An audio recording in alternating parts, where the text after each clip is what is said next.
Bonjour, moi c'est Aurélie, et aujourd'hui je vous emmène au cœur d'une affaire glaçante, le meurtre brutal de 4 étudiants dans une maison tranquille de l'Idaho. Le 13 novembre 2022, dans la quiétude apparente d'une petite ville universitaire de l'Idaho, 4 étudiants sont brutalement assassinés en pleine nuit. Un crime aussi choquant qu'incompréhensible qui va bouleverser toute une communauté.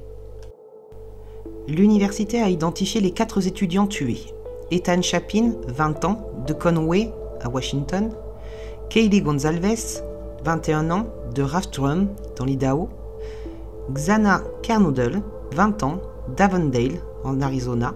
Et Madison Mogen, 21 ans, de Coeur d'Alene, dans l'Idaho. Xana était une femme positive et drôle qui rendait sa sœur Jasmine très fière.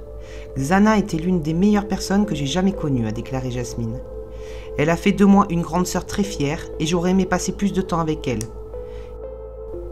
La famille de Xana est à court de mots quant à ce qui s'est passé. Nous sommes de tout cœur avec Kaylee, Maddie et Ethan, ainsi qu'avec toute leur famille, a déclaré Madame Kernodle. Ils étaient tous des personnes extraordinaires et étaient tellement aimés. Jasmine a rappelé aux gens de dire à leurs proches combien ils comptent pour eux. Elle aurait aimé pouvoir serrer sa petite sœur dans ses bras une fois de plus. Xana était étudiante en marketing et membre de la sororité Pi Beta Phi, selon l'université. Ethan Chapin était une personne gentille et loyale qui manquera énormément à sa maman. Ethan illuminait toutes les pièces où il entrait et il était un fils, un frère, un cousin et un ami gentil, loyal et aimant, a déclaré sa mère, Stacy Chapin, dans un communiqué. Les mots ne peuvent pas exprimer le chagrin et la dévastation que vit notre famille, a-t-elle ajouté. Cela me brise le cœur de savoir que nous ne pourrons plus jamais serrer Ethan dans nos bras et rire avec lui. Mais c'est aussi atroce de penser à la façon horrible dont il nous a été enlevé. Ethan était l'un des triplés inscrits à l'université de l'Idaho. Il était étudiant en première année de gestion des loisirs, du sport et du tourisme, et il était membre de la fraternité Sigma Chi. La sœur aînée de Kaylee Goncalves, Alivea, a fait une déclaration à l'Idaho Statesman au nom de sa famille et de celle de Madison Mogen. Elles ont été intelligentes, elles ont été vigilantes, elles ont été prudentes, et tout cela s'est quand même produit, a-t-elle déclaré. Personne n'est en garde à vue, et cela signifie que personne n'est en sécurité. Oui, nous avons tous le cœur brisé. Oui, nous nous accrochons tous. Mais la colère est plus forte que tous ces sentiments. Nous sommes en colère. Vous devriez être en colère. Kelly était en dernière année d'études générales et membre de la confrérie Alpha Phi. Madison, également en dernière année, étudiait le marketing et était membre de la sororité Pi Beta Phi.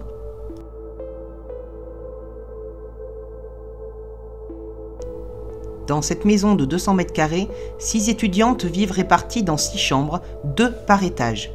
Une étudiante n'est pas à la maison ce soir-là, Ashlyn Koch. Cette nuit-là, Ethan et Xana, en couple, se rendent à une fête dans le campus organisée par une fraternité voisine, Sigma Chi, entre 20h et 21h, et ils rentrent à 1h45. Les meilleurs amis Madison et Kelly se rendent dans le bar sportif Corner Club de 22h à 1h30. Il existe une vidéo où l'on peut voir les 2 jeunes femmes, souriantes et bavardant, en train d'attendre un repas qu'elles ont commandé au Grab Truck. White hoodie and her friend Madison Mogen were at a popular food truck near the campus. I would like the carbonara. Nous voyons apparaître un jeune homme avec une capuche. Les jeunes femmes rencontrent des amis à qui elles disent bonjour, rien de plus classique, une petite story en vidéo. Et à ce moment-là, on voit le jeune homme à la capuche qui va commencer à les suivre. Et on ne sait pas encore qui est ce jeune homme. Après 10 minutes d'attente, elles rentrent à 1h56, accompagnées par quelqu'un qu'elles connaissent. Elles ne sont qu'à 1,6 km de la maison. Dylan Mortensen et Bethany Fink, quant à elles, rentrent vers 1h du matin et vont directement se coucher au rez-de-chaussée. Entre 2h26 et 2h52, Kelly appelle 7 fois son ex-petit ami Jack Ducker, sans réponse. Madison tente également de le contacter 3 fois entre 2h44 et 2h52, mais elle n'obtient aucune réponse non plus. Xana passe une commande à DoorDash, c'est un service de livraison du type Uber Eats, et se fait livrer à 4h du matin. D'après ses relevés téléphoniques, elle était sur TikTok à 4h12. Une des survivantes expliquera avoir entendu des pleurs dans la chambre de Xana. Elle entrouvre sa porte de chambre et entend un homme dire « C'est ok, je vais t'aider ». Des caméras de surveillance du voisinage enregistreront des aboiements vers 4h17. C'est le chien de Kaylee, Murphy. Entre 4h22 et 4h24, les deux survivantes s'envoient des messages en se disant qu'il serait possible qu'il y ait un intrus dans la maison. Mais elles ne font rien de plus. Lorsqu'une d'elles ouvre pour la 3e fois sa porte, la jeune femme voit un homme en noir avec un masque sur le nez et la bouche marcher en sa direction. Paralysée par la peur, elle le regarde passer devant elle et sortir par la porte-fenêtre de la cuisine. Elle se retire ensuite dans sa chambre jusqu'au lendemain. Le premier appel au 911 sera à 11h58 le dimanche 13 novembre 2022. La police de la petite ville de Moscow, ville rurale de 25 000 habitants dans l'Idaho, est appelée pour un problème. Au téléphone, Dylan Mortensen, 20 ans, étudiante, s'exprime d'une voix apeurée. « Une de nos colocataires est évanouie. Elle a bu hier soir, elle était ivre, elle ne s'est toujours pas réveillée. Venez s'il vous plaît. » La jeune femme, confuse, ajoute. On a vu un type dans la maison pendant la nuit. Les policiers sont intrigués, ils se rendent sur place. Reçues par Dylan et une autre étudiante, Bethany, les deux filles sont comme glacées. Elles n'ont pas osé visiter les chambres des autres colocataires. Les agents pénètrent prudemment dans une maison silencieuse et sans désordre. Ils y trouvent vite des cadavres, ceux de 3 filles et un garçon. Les 4 étudiants ont été tués à l'arme blanche de 14 coups mortels au total. Un étui de couteau en cuir portant le sigle des US Marines a été abandonné sur un lit. Ethan est retrouvé avec sa petite amie Xana. Kelly et Madison sont toutes les deux dans la chambre de Madison. Ils ne sont ni bâillonnés, ni retenus, ils sont couchés, les murs sont ensanglantés. On retrouve même des traces de sang sur les murs extérieurs de la maison. Il n'y a aucun signe d'effraction, la porte est ouverte, pas de dommages à l'intérieur, rien ne paraît avoir disparu. Les 4 victimes sont déclarées mortes à midi. La police pense que les meurtres ont été commis entre 4h et 4h25. Seul le chien est retrouvé en vie. Le dimanche soir, l'université annule les cours du lundi 14 novembre et ils organiseront une veillée quelques jours plus tard. Les vacances scolaires de Thanksgiving commencent le 18 novembre, mais beaucoup d'étudiants sont partis plus tôt dans leur famille. Certains professeurs annulent également des cours. La peur s'est emparée de la communauté. Même si au départ les enquêteurs affirment qu'il n'y a aucun risque, il se trouve que 3 jours plus tard, le chef de la police de Moscou dira « On ne peut pas dire qu'il n'y ait pas de menace pour notre communauté ». Les parents de Kelly et d'Ethan se plaignent du peu d'informations que la police et l'université donnent aux familles. De fausses rumeurs commencent à émerger sur les réseaux sociaux. La police dément dans un communiqué de presse du 2 décembre. Il y a de la spéculation sans données factuelles qui nourrit les peurs de la communauté et contribue à répandre de fausses informations. Le capitaine de la police de Moscou, Roger Lanier, a dit « Repérer ces rumeurs et les étouffer est une distraction énorme.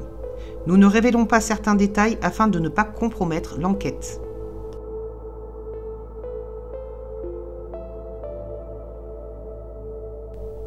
De gros moyens sont mis en place pour l'enquête. 4 détectives et 20 patrouilleurs de Moscou, 20 enquêteurs, 15 soldats, un service médico-légal et une équipe mobile pour la scène de crime de l'Idaho, 22 enquêteurs et 20 agents du FBI, sans compter le bureau du shérif de l'Utah, soit environ 130 membres. Une ligne téléphonique ainsi qu'une adresse mail sont créées pour les étudiants et autres citoyens afin de récolter des informations ou des preuves. Le 5 décembre, la police a reçu 2600 mails et pas moins de 2700 appels. Le coroner de l'Utah, c'est-à-dire un officier de police judiciaire, effectue les autopsies le 17 novembre. Les 4 victimes ont reçu plusieurs coups de couteau à lame fixe, de grande taille, sur le haut du corps et la poitrine. Elles ont également des traces de défense sur les mains. Aucune agression sexuelle n'a été commise et elles ont dû être attaquées pendant qu'elles dormaient. Comme je vous l'ai dit précédemment, elles n'ont pas été ni bâillonnées ni attachées. Des suspects ont rapidement été mis hors de cause. Les 2 survivantes, l'ex-petite amie de Kelly, Jack Lecker, la personne qui a ramené Kelly et Madison du food truck à leur domicile, qui est très certainement le jeune homme à capuche. Le 23 novembre, le chef de la police a pour information que Madison avait un harceleur, mais la piste n'a rien donné. Le 30 décembre, un suspect est arrêté, Brian Christopher Kohberger. Brian Kohberger est né le 21 novembre 1994. Cet étudiant de 28 ans effectuait un doctorat en criminologie tout en officiant en tant que professeur adjoint à l'université de Northampton, après avoir obtenu un diplôme d'études supérieures en psychologie en 2018. Quelques mois avant ces crimes présumés, l'ancien étudiant en criminologie avait également mené des recherches sur ce que ressentent les auteurs d'un acte criminel en lançant un appel à témoins dans un groupe d'anciens délinquants sur Reddit. Je vous invite à participer à un projet de recherche qui vise à comprendre comment les émotions et les traits psychologiques influencent la prise de décision lors de la commission d'un crime. Cette étude vise à comprendre l'histoire derrière votre crime le plus récent en se concentrant sur vos émotions, avait-il écrit. Brian Kohberger n'aurait pas eu une enfance facile. Il était accro à l'héroïne et à lutter contre l'obésité, ce qui aurait fortement altéré sa confiance en lui. Mais lorsqu'il a réussi à perdre du poids, son comportement a soudainement changé. Il est passé de quelqu'un qui était souvent victime d'intimidation à agresseur. Brian est présenté comme un brillant étudiant en criminologie, diplômé en psychologie. Il a également rédigé une étude intitulée « Comprendre comment les émotions influencent la prise de décision au moment de commettre un crime ». Dans des messages sur un site de discussion, il se dépeignait à l'époque comme suicidaire, incapable de ressentir des émotions, vivant comme dans un jeu vidéo. Grâce à l'enquête, d'autres faits de violence envers des femmes ont été révélés. Il en aurait par exemple harcelé plusieurs dans un bar car elles ne répondaient pas à ses avances. Après 2 ou 3 bières, il est devenu gênant et a insulté les membres du personnel à plusieurs reprises. Lorsque le propriétaire du bar l'a interpellé, il a agi comme si son nez saignait. Il ne connaît pas les victimes personnellement. Par contre, ce que les enquêteurs et le procureur ont découvert par la suite, c'est qu'il est vegan. Il a été dans un restaurant qui servait des pizzas véganes où travaillait Madison et Xana et elles y étaient serveuses. Il les suivait également sur Instagram. Les procureurs ont souligné qu'il avait contacté Kelly à de nombreuses reprises par message privé, mais elle ne lui avait jamais répondu. Ceux qui ont côtoyé Kohberger le décrivent comme un individu anxieux et isolé. 4 ans avant la tuerie, il a écrit qu'il aimerait participer à la traque et à l'arrestation de tueurs violents. « Je songe de plus en plus à m'occuper de criminels », disait-il, devenir leur conseiller. On sait également que 8 mois avant les 4 meurtres, il a commandé sur un site internet un couteau, un étui, une petite pierre pour aiguiser la lame et une cagoule. On sait aussi que 2 semaines après les 4 meurtres, il va recommander le même couteau et le même modèle d'étui. Pourquoi faire? Ça, on ne le sait pas pour le moment. La police examine les images des caméras de vidéosurveillance de la ville. Une voiture blanche, une berline Hyundai Elantra, est aperçue à plusieurs reprises dans le quartier et elle est filmée par une station-service. La plaque est illisible. À force de recoupement, la voiture est signalée sur un parking de la ville voisine. L'université de Brian n'est qu'à 15 minutes de la résidence des étudiantes et sa voiture a été filmée partant en trombe à 4h20 près de la scène du crime. Le propriétaire de la voiture est bien évidemment Brian Kohberger. Les enquêteurs surveillent le jeune homme. Il est à présent chez ses parents en Pennsylvanie, à plus de 4000 km de là. Alors que toute la famille s'absente pour aller faire des courses, un enquêteur se précipite pour aller fouiller la poubelle. Des gobelets et des récipients sont emportés, envoyés à un laboratoire. Les experts indiquent qu'un ADN masculin prélevé dans la poubelle correspond à 99,9% à celui retrouvé sur l'étui à couteau oublié sur la scène de crime. Le chef de la police de Moscou, James Fry, a confirmé lors d'une conférence de presse que Kohberger vivait dans l'État de Washington et le collège a déclaré que la police de l'université aidait les responsables de l'application de la loi de l'Idaho à exécuter un mandat de perquisition à l'appartement et au bureau du campus de Kohberger. Le 30 décembre, Brian Kohberger a donc été arrêté chez ses parents, confondu selon les médias par des traces d'ADN dans son véhicule et lors des prélèvements. Lors de ses premières comparutions, ses avocats avaient exprimé leur intention de contester les preuves pesant contre lui pour annuler les poursuites. Mais un grand jury l'a formellement inculpé de 4 assassinats, ce qui rend vain leurs efforts. Les avocats de la défense plaident un trouble autistique pour éviter la peine de mort à leur client. En raison de son TSA, M. Kohberger ne peut tout simplement pas se comporter d'une manière conforme aux attentes sociales en matière de normalité. Le neuropsychologue, engagé par sa défense, a écrit dans son évaluation qu'il présentait des déficits de réciprocité socio-émotionnelle et de tendances impulsives, y compris des contraintes autour du lavage des mains et d'autres comportements de nettoyage. L'un des voisins de Kohberger, à Pullman, a déclaré que le suspect lui avait parlé des meurtres quelques jours après les avoir commis. Il lui a demandé s'il avait entendu parler des meurtres et lui a dit que ça devait être un crime passionnel et que la police n'avait aucune piste. Au moment de cette conversation, les crimes s'étaient produits il y a seulement quelques jours, donc il n'y avait pas beaucoup de détails sur l'affaire. Dans une déclaration, Jason Labar, le principal défenseur de Brian, a déclaré que les parents et les deux sœurs de Kohberger priaient pour les familles des victimes et qu'ils avaient pleinement coopéré avec les forces de l'ordre dans l'enquête. De plus, ils déclareront « Nous continuerons à laisser le processus juridique se dérouler et en tant que famille, nous aimerons et soutiendrons notre fils et notre frère.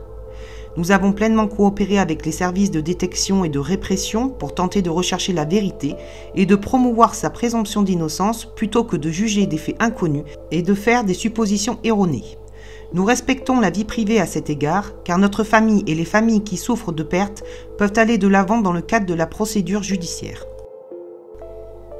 Jason Labar a également déclaré que la famille de Kohberger était évidemment choquée par les accusations portées contre leur fils et ne voulait pas juger cette affaire devant le tribunal de l'opinion publique, en particulier parce que les détails clés de l'enquête de police n'ont pas encore été publiés. Un juge de l'Idaho a d'ailleurs accepté de déplacer le lieu du procès, citant la couverture médiatique de l'affaire et craignant que la communauté locale ne fasse l'objet de préjugés à l'encontre du suspect. Le mandat de perquisition du 30 décembre a permis aux autorités de récupérer plusieurs éléments de preuve, y compris l'ADN, dans l'appartement de Kohberger à Pullman, dans l'État de Washington, donc à côté de la scène de crime. La police a saisi une douzaine de mèches de cheveux, un poil appartenant peut-être à un animal, des boutures de taches de brun rougeâtre sur un oreiller et une housse de matelas avec des taches. Dans les autres objets récupérés à la maison, ils retrouvent des gants noirs, des reçus et une tour d'ordinateur où figure l'achat du couteau sur Amazon. Les documents judiciaires rendus publics n'ont mentionné aucun article potentiel pris dans le bureau du suspect à l'Université d'État de Washington où Kohberger étudiait la criminologie avant d'être arrêté au domicile de sa famille. Fry a refusé de dire s'il y avait un lien possible entre les victimes et Kohberger et n'a pas partagé de motifs pour les meurtres.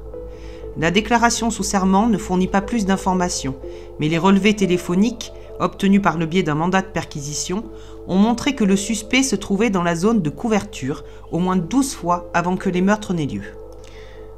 Il est actuellement détenu sans caution dans la prison du comté de Latah dans l'Idaho. Il n'y a donc pas pour le moment de motif pour les meurtres, mais Kelly a refusé tout contact avec lui, ces jeunes filles qui représentaient la beauté, la popularité, ce genre de femmes qui ne voulaient pas de Brian. Il a eu le cœur brisé au collège, il a commencé à développer sa rage envers les femmes. Ensuite, il a étudié la psychologie pour essayer lui-même de se comprendre. Je pense effectivement qu'il vouait une haine à ce genre de jeunes femmes et que c'est la cause du meurtre. Le procès de Brian débutera le lundi 11 août 2025 et devrait se terminer vers le vendredi 7 novembre 2025.